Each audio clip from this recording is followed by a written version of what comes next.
President Wickremesinghe, welcome to Firstpost, sir. Thank you. How are you? How have you been? Well, I must say I have survived.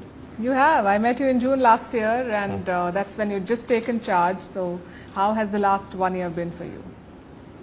Challenging, but nevertheless we've got through. I think government has established stability. We are handling the economic crisis. We virtually come to the last lap where all the countries, the creditor nations have to now agree, and we are restructuring the economy. We started it. There's interest in Sri Lanka. Tourism is picking up. Would you say you have the toughest job in your country? What? You have the toughest job in your country? Well, I think so, but others think they have the toughest job. Maybe my team in the treasury may be having a tougher job than me. They've got to get the figures correct for me to carry on. And the figures are challenging. I'll come to that. But what is the most difficult part of your job, sir, as President of Sri Lanka? No, first was to make the country realize the problems we are facing and say that I had no magic wand and had nothing to give. I could only ask, I had only to request that they may have to bear up this pain for some more time. But I will give whatever relief I can. That I think was the most difficult job I had. Yes, and most politicians would not say that I have nothing to give and you have to suffer the pain. Well, I could give them hope and I could give them a better future. But we had to go through a difficult time to get through that. When you took over, there was complete chaos. There was a sort of, Sri Lanka was bankrupt. There was total collapse. Your own home came under attack. How did you go about restoring it, and are things in order, personally as well as in your... Firstly was to ask the security forces to establish law and order, not to allow rioting. They took over the Prime Minister's office from which I was operating, since this building was taken over earlier. Then they attempted to take over the Parliament, at which stage I thought enough is enough, and I ordered the army to take any measure necessary to safeguard Parliament. From that time onwards, we decided that we are going to enforce law and order. There was a big outcry. People said we are violating human rights. But finally we had stability. Did you ever think that it would come to this, that the presidential office would be run over, that your own home would come under attack? Well, we never thought this could happen, but in the last month or so, things were sort of, I would say, things were hotting up. Then on May 9th, but the taking of the office was thereafter.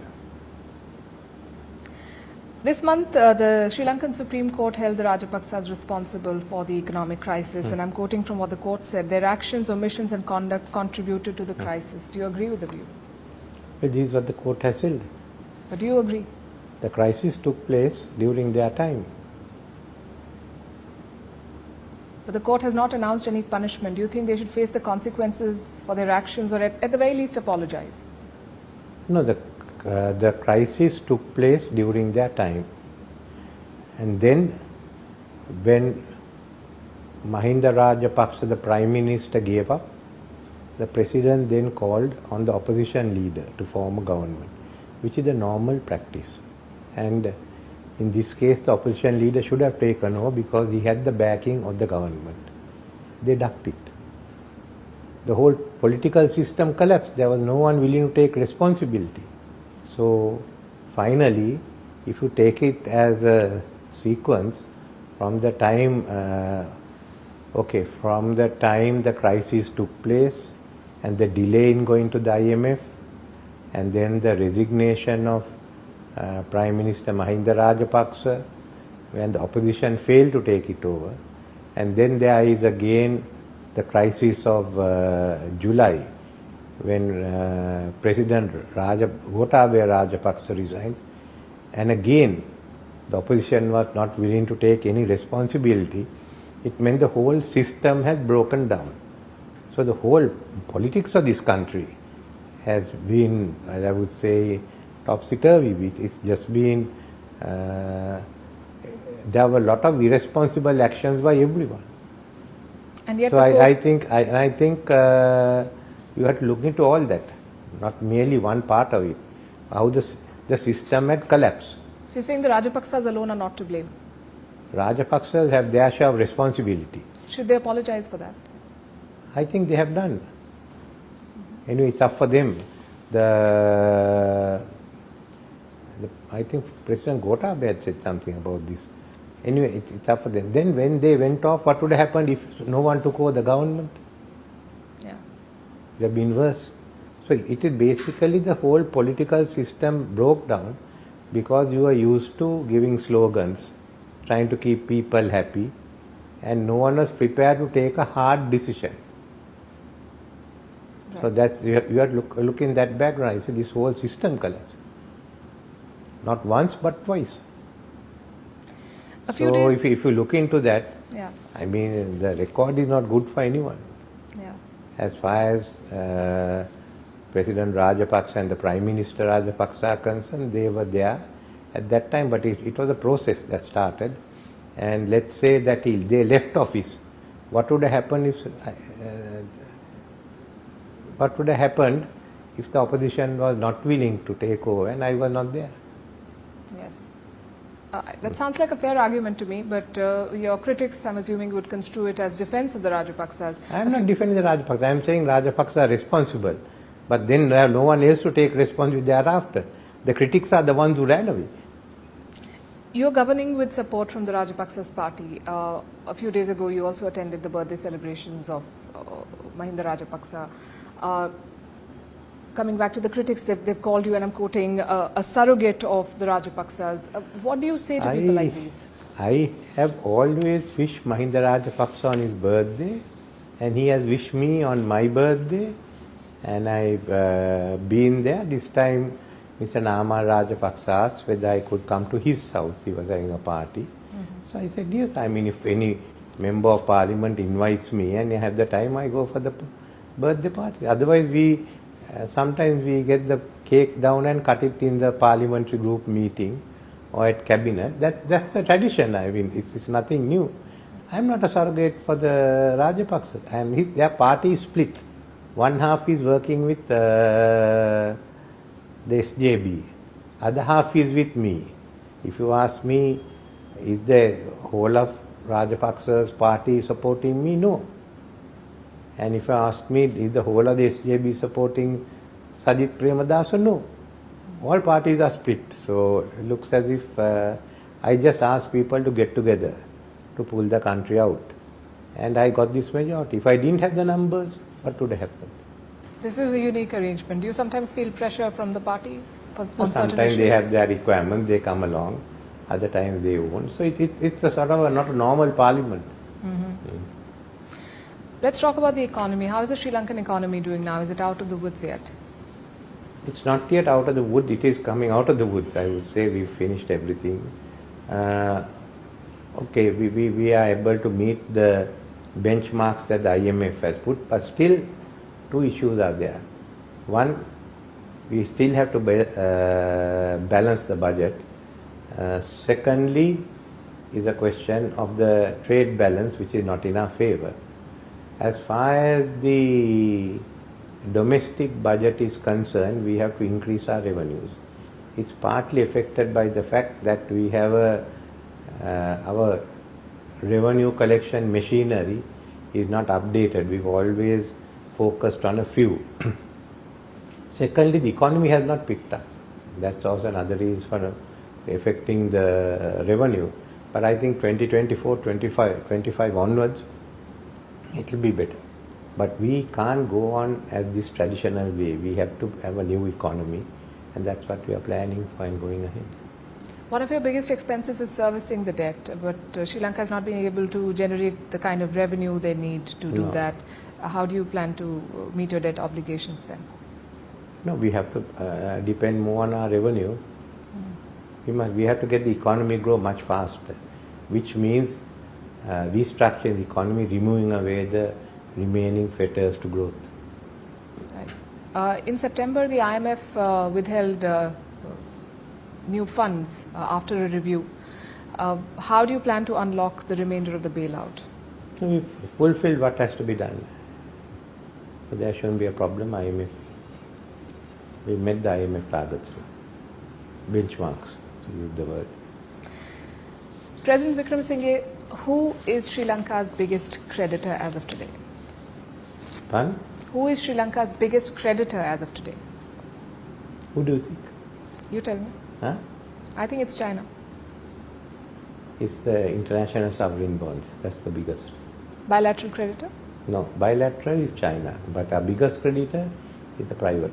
The private creditors, they form the largest number. And China is the biggest bilateral creditor? It's a bilateral, yeah. And yet China has refused to be included in debt restructuring. Why do you think they want a separate China agreement? has been in it separately. We negotiate with them separately. It has nothing to do with Sri Lanka or any other countries.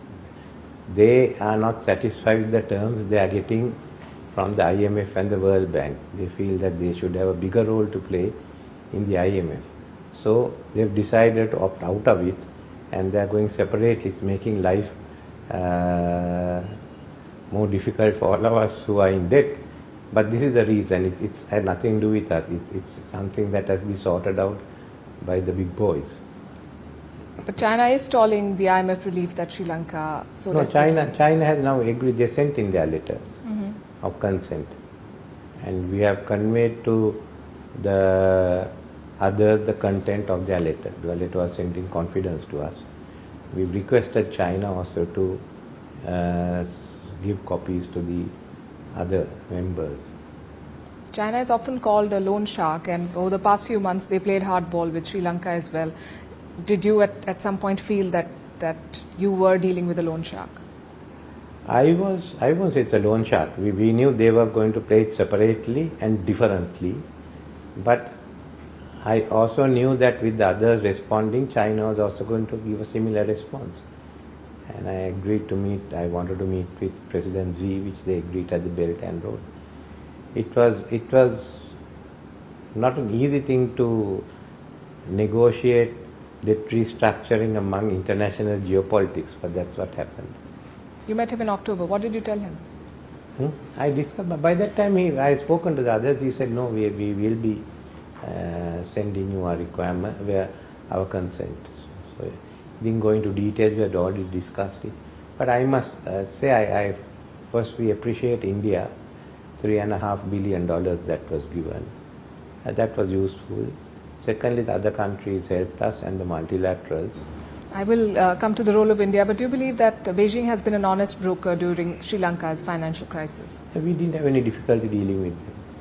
Do you think India would agree with this assessment? Because India has been trying to bring all the creditors on one platform and China refuses to join it. Yes, no, we also suggested one platform. China refused to do it, it's our suggestion. So they did make your life more difficult. I mean, dealing with two groups was not easy. But then the outcome, I think, again, even if even in respect to other countries, this will happen. The message is that China is sending a message to the IMF and others. So it's up for them to sort it out. But what is the message Sri Lanka taking from this episode? No, vis-a-vis China? Pardon? No, we know that China has now cooperated and they've given their positive answer. Sri Lanka is also an active member of the Belt and Road project, Yes. but Chinese funding has gone down. Until 2019, they were investing some $100 billion every year. Now it's come down to 60 or to $70 billion. Yet you heaped praise on the BRI, the Beijing summit. What do you think makes the BRI so attractive for Beijing? No, it's a question of the availability of funds for development, which many countries have taken, but they have a problem of satisfying their infrastructure needs. Remember that no one else gives that money. Especially the African countries, this is the only hope they have. And they have a longer way to go than any of us. So they depend on it. But let's say even in Sri Lanka, we have Japanese aid and Chinese aid. Now when a government comes in, we'll negotiate with both. We know Chinese aid comes first. So you can get one project up and away before the elections. The Japanese aids come later. I mean, they plan it out much better. So we just start that off before elections. So when you come to the election cycles, you need both. China to show that you've done something, and Japan to show there's more to follow. And hopefully, if the voters follow it, you get elected. Otherwise, you're not. But this is a political formula that many countries use. You're looking at the glass half full. There's something else that follows after the aid comes. Both and after will be, Japanese will be there before the fourth year, but they'll take a little bit longer than China. And it's different types of projects also. And now the Japanese, they are very thorough. They plan every detail. China has also hinted at expanding the China-Myanmar economic corridor to include Sri Lanka. Is that something that you're keen on? Well, yes, China-Myanmar economic corridor to Sri Lanka, and from Sri Lanka to Africa. You want to join it? Pardon? Does Sri Lanka want to join it? Well, the corridor is there, we'll get connected. There is no special program on that. But connectivity, yes, we are for connectivity. Also, we are for connectivity with the ports in Africa. So we will connect both the ports in Africa and the Myanmar ports. But what's the issue of Myanmar port? Nothing. China wants to include you in one more project. I wanted to know if you welcome that. It's not China. I mean, we are looking at getting integrated, and we feel that the African ports are going to be important. I mean, even India knows that. We want to get linked up, and and if you link it up with the Myanmar, but the ships that come from Myanmar, I mean, that's a new route altogether. That was anyway going to happen. Yeah. And ships have been coming to Sri Lanka as well. Two ships came from China in the last 1 year to Sri Lanka. But why are you asking me? I mean... No. My question is that those two ships came and the US and India expressed concern, and experts said that they were spy ships. Is that a characterization you agree with? First one we asked for evidence, it's a spy ship. There was no evidence. Second one, we had allowed it. We allowed the ship to come, and they were in this area. It was not an issue at all. What is a spy ship is a big question mark. These are civilian ships, but if there are issues, if they are spy ships, we will not allow them to come in. But as far as exploration is concerned, we allow not only Chinese ships, but other ships. But no one highlights the fact that other ships also come to Sri Lanka. Each time a Chinese ship comes, we get a lot of publicity. But if a research ship comes from another country, we are ignored. For example? They come in. There's a French ship due. So we are going to now develop our own hydrography unit and get our own ships. Then we can do surveys around India and China both. That sounds like a good plan.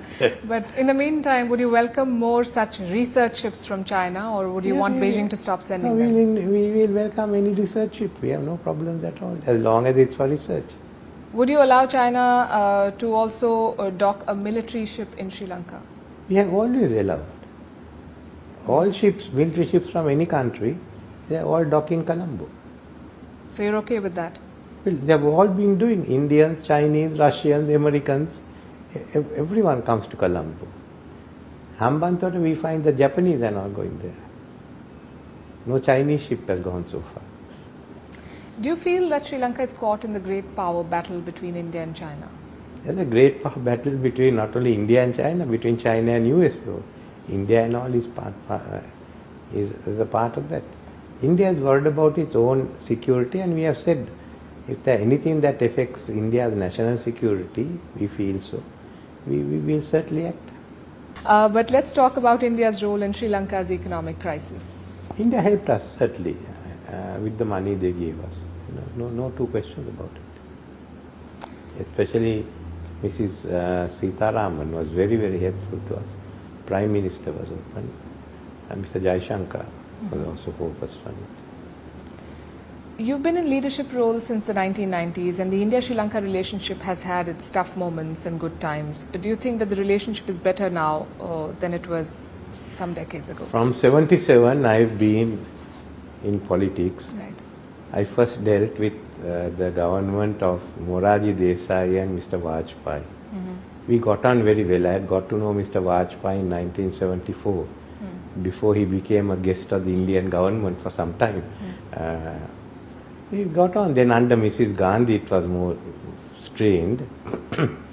But I must say Rajiv resolved the issues, and from there onwards we had really good relationship with the country, especially with Mr. Narasingha Rao. He and I were contemporaries in the education ministry, so I knew him well. And even after when he retired, I used to speak to him and get his advice on politics. Then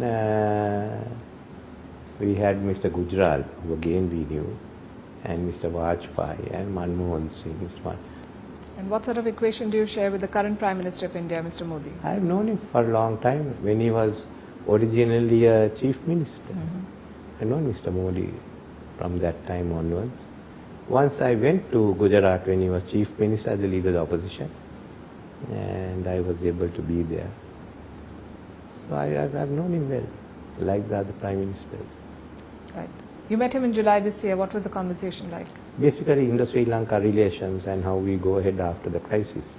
So we had this vision statement, which I think is a step forward. So I'm surprised everyone is asking about the Chinese ship, instead of asking when are we going to develop Trincomalee together, what are the connectivity in power, connectivity, the land connectivity, the shipping connectivity. None of those is questioned. It's only one. I was going to come to that, so you might as well. Only one Chinese ship which comes for 2 weeks. Maybe it is an important subject, but yes, about the connectivity, what were the big takeaways from that meeting? No, we decided to go into close economic relations, Indian investments in Sri Lanka, further trade liberalization. But more than that, I mean, it basically means Indians will come into Sri Lanka, they can invest here, tourists will come in here. Indians investing here in the South Port, West Terminal.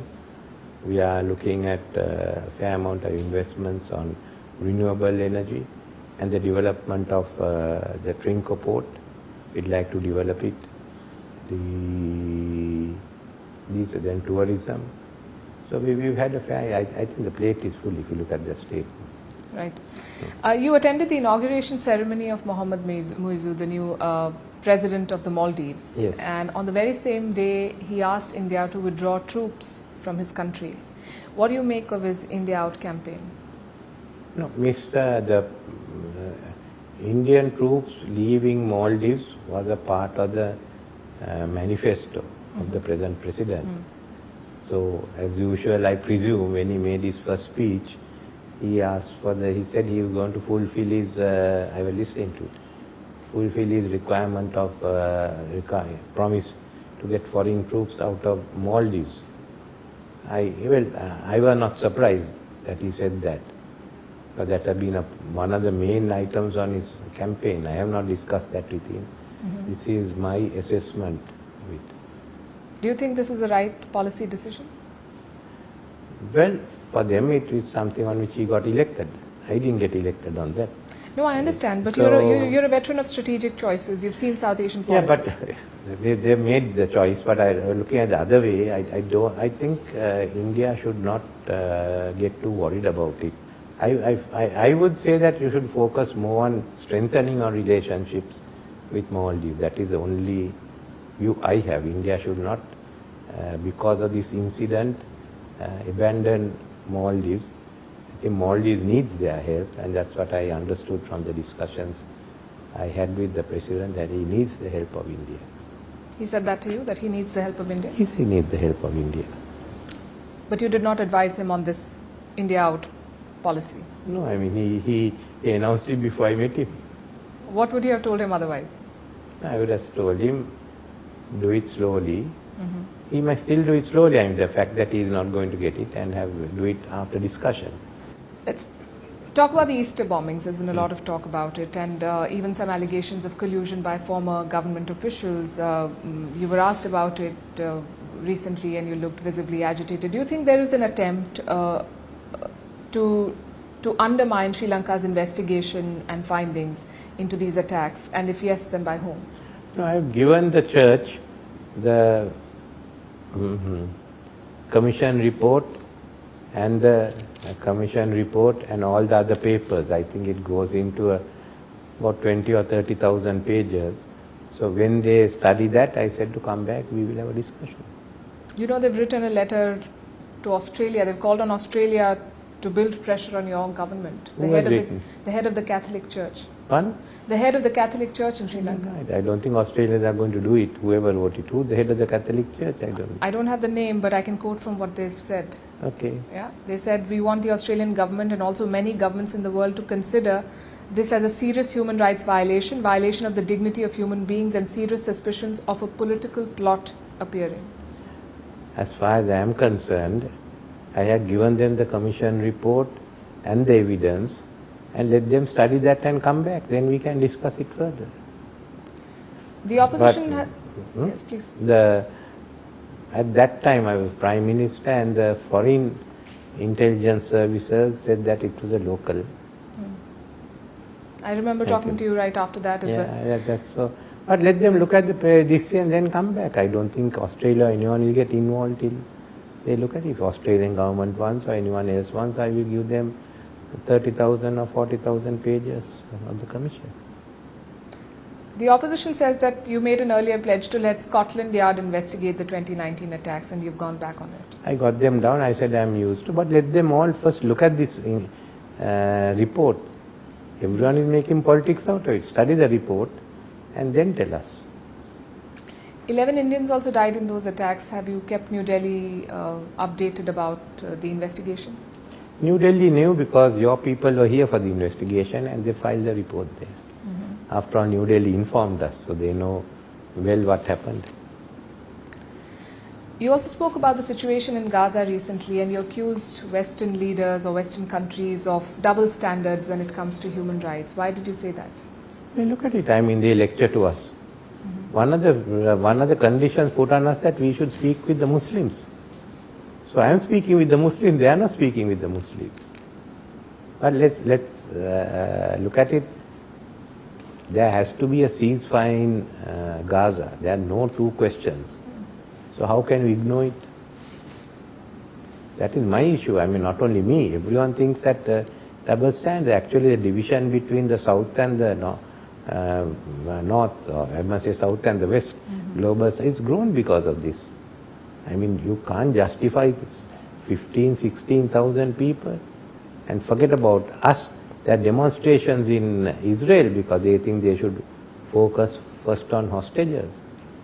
They say that the Hamas uses civilian infrastructure and civilians as human shields, and that's the only way to take them out, and that is Israel's justification for the civilian casualties.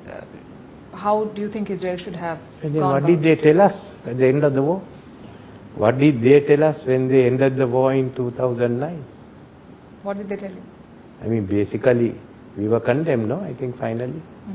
I was not the government, President Rajapakas. But all they talk of human rights thereafter also, have they followed it here?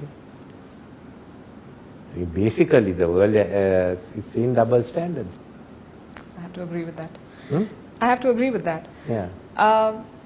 Tamil reconciliation is a major challenge for any Sri Lankan government, especially the question of Tamil autonomy. You did make an offer, but you did not give police powers, and the Tamil parties rejected it. Did you not think that such an offer would be dead on arrival? My offer has been accepted by most Tamils and most Tamil MPs. Tamil parties are divided. I started working out the return of the lands which have now been taken over by the Department of Forests and the Department of Wildlife. So we've said whatever, we will all go by the 1985 map. Now negotiations are on between the MPs, Forest Department, the district administrators. So this is one of the major issues that have come up. We have no problem. We've just started on this and I'm discussing with the MPs. After this budget is over, the next round will come. In September this year, India criticized Sri Lanka's record on the Tamils, and it told the UN Human Rights Council, and I'm quoting, progress has been inadequate. Do you agree? I don't agree with it. I'm surprised they said that. We have seen the progress we have made in the last year. And the Tamil MPs and the Tamils are one of it. We are for the first time gone in now. There are shortcomings. They still haven't reached the same level as others. In the cities they are all right, but in the rural areas, and that's the whole integration policy. You must all groups must have the same facilities in that area. So if you are in a distant rural area, everyone has the same facilities, but none of the communities could expect to have the facilities that's available in the district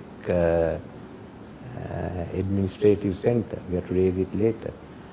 And we'll be giving lands to the Tamils. In fact, today the renewable energy is in the north. So the north in the next 10 years will be a very rich province. So I was surprised of India and these things. But, India is heading for an election next year. Yeah. Who do you think stands a better chance? I must ask that from you. No, I'm sure you've been reading what's the I'm situation. reading, I'm in following India. it. Let's see what the provincial, the state elections say. But the national election is what I'm talking about. Yeah, state elections will give a... BJP has advantage in it's a single party that's led by a single leader. Opposition has still not got together. If they do have arrangements, then you have to judge it separately from what it is today. What suits Colombo better? Continuity or change? Sri Lanka has to deal with what happens in India. I always say you should have been a diplomat, but you're a politician. Let's talk about your political future, sir. There is a presidential election next year in your country as well. Are you going to contest? My first job is to put the economy into shape. Is that a yes or a no? That means my first job is to put the economy in shape, get it functioning. Thereafter I can decide what I want to do. If you contest... I might even become a correspondent like you going around. Will you take me onto platform one? You're most welcome, sir. We can learn a thing or two from you, I'm sure. But if you do contest, would you consider taking support or aligning with the Rajapaksas or their party or whatever section of the party that is supporting you? Pardon? Would you take support from the Rajapaksas or align with them if you continue? Well, at the moment, though I belong to the UNP, I am functioning as a president without taking party alignment. Then the question is whether I should come as a party alignment if I do take a question. Since I haven't decided, what does it matter? It doesn't. Let's talk about cricket. We've just concluded a World Cup. The Sri Lankan team did not have a very good showing, but did you watch some of the matches? I watched some of the matches. Not fully, on and off. More than the game, it's the politics that is bothersome. There's a lot that has happened. The sports minister of Sri Lanka dismissed the board, the courts reinstated it, then the ICC suspended it, then one opposition leader has written a letter to Parliament saying that the board has said that told the ICC that there is political interference and so on and so forth. So my question is, what really is happening in Sri Lankan politics? The opposition has said that the Board of Control has written to the ICC and said to suspend Sri Lanka. On that one, the leader of the opposition gave me the set of letters. I haven't looked at it yet, but ICC was anyway going to suspend Sri Lanka. I knew that. We were trying to save the under-19 matches. We were going to have tourism, but that didn't work out, so we've lost on all that. I am waiting to see the outcome of the decision of the courts in regard to the interim committee. And once that is done, we'll have to start talking with the ICC to restore to ensure that Sri Lanka can host matches again. As far as the cricket board is concerned, there's a committee of ministers that are going to it and which will recommend legislation. They've spoken to the board members as well as to the interim committee members, but I want to bring legislation which will take away the power of the minister to intervene and interfere in politics. That's been there from 73. That has to change, and there's a new law, draft law that's been prepared. Is Jay Shah running Sri Lankan cricket? No, Jay Shah doesn't run Sri Lankan cricket. So why is he being dragged into it? They think that Jay Shah is supporting the cricket board. But I spoke to Jay Shah. I felt sorry that his name had been dragged in. I apologized. And he said, my position, if If there's whoever is the legal body, I will back. If this lot is the legal body, I will back them. If the other lot is the legal body, I will back them. If there's a third group that's the legal body, I back them. That's not decided by me. That's decided by ICC.